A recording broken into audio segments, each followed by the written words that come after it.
1.5 տարի առաջ մեկնարկած հյուսիս-հարավ ճանապարհի Քաջարան-Ագարակ հատվածի շինարարությունն ակտիվորեն ընթանում է եւ շարունակում մնալ հանրության ուշադրության կենտրոնում։ Նախատեսված 17 կամուրջներից 13-ի շինարարությունն այս պահին զուգահեռաբար ընթանում են։ 600-ից ավելի աշխատակից եւ ավելի քան 230 ժամանակակից տեխնիկա է ներգրաված այս մեծ նախագծում։ Կապալառու իրանական Abad Rahan Parts International Tunnel Սադարյանը համատեղ ձեռնարկության ներկայացուցիչ շինարարության պատասխանատուի հետ կանգնած ենք Քաջարան-Ագարակ հատվածի 13 կիլոմետրում։ Թորվատ Մուհամեդը բարձրից ցույց է տալիս կամուրջներից մեկի շինհրապարակը։ Քաջարանից թվով առաջինը կլինի, Մեղրուց վերջինը։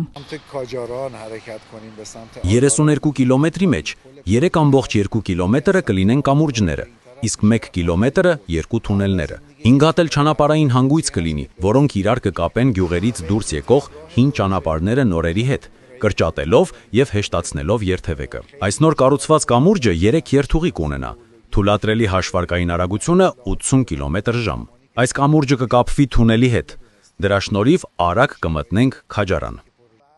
Մեր հաջորդ կանգառը թունելի մոտ է, այն վարորդներին կազատի 4 կիլոմետրանոց ոլորապտույտ ձանձրալի ճանապարհից։ Ճիշտ է, թունելի վերջում առայժմ լույսը տեսանելի չէ, բայց վստահեցնում են սահմանված ժամկետում գործը գլուխ կբերեն։ Ընդհանուր առմամբ դժվարություններ կան, որովհետև որոշ հատվածներ անցնում են քաղաքի ու գյուղերի միջով, տների մոտով։ Լեռնային թեքություններն են շատ։ Եվրոպական չափանիշներին համապատասխան ճանապարհ են խոստանում պատասխանատուները անվտանգության տարերով ու երթևեկության բարձր արագությամբ։ Թորվատ Մուհամեդն ասում է, աշխարհի տարբեր երկրներում բարձր ճանապարհների կառուցման մեծ փորձ ունեն, այդ թվում Հայաստանում Բագրատաշենի կամուրջը օրինակ։ Ճանապարհաշինարարական աշխատանքների մեջ, ասում եմ, եթե գալիս են հանդիպում են ինչ-որ մի բարձր սարի,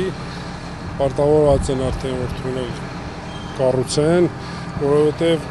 եթե թունել չլինի, պավարոտներ պետք է լինի։ Շինաշխատանքներում ներգրաված Մեղրեցի Սմբատ Ազարյանը նաև որպես թարգմանիչ է հանդես գալիս։ Իրանցիների հետ շատ է շփվել ժամանակին, այժմ էլ որպես Մեղրու բնակիչ մեծ հույսեր է կապում հյուսիս-հարավի հետ։ Հեռավորությունը մայրաքաղաքի հետ կապված, հիվանդանոցի խնդիր ենք ունենում եւ այլ ինչ խնդիր ունենում եք, ժամանակ շատ երկար է, բայց sense ագին կրճատվում է մեր ճանապարհը։